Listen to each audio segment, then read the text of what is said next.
India versus England మధ్య జరిగిన మొదటి టీ20లో ఇంగ్లాండ్పై టీమిండియా 7 వికెట్ల తేడాతో ఘన విజయం సాధించి 5 టీ20 సిరీస్లో భాగంగా 1-0తో ముందంజలో ఉంది.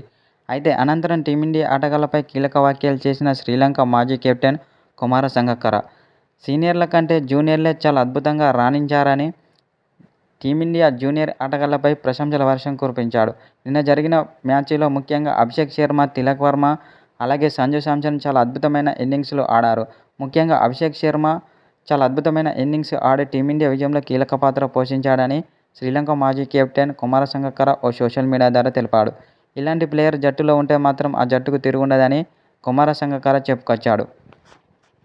అభిషేక్ శర్మ క్రీజులో ఉన్నంతసేపు ఆకాశమే అద్దుగా చెలరేగిపోయి బౌండరీల వర్షం కురిపించాడు. ఒక విధంగా చెప్పాలంటే అతని యొక్క ఆటను చూస్తుంటే టీమిండియా మాజీ ఆల్రౌండర్ అయిన యువరాజ్ సింగ్ ఆట గుర్తుకు వచ్చిందని కుమార సంగక్కర చెప్పుకొచ్చాడు. అనంతరం అభిషేక్ శర్మ బ్యాటింగ్పై ప్రశంసల వర్షం కురిపించాడు.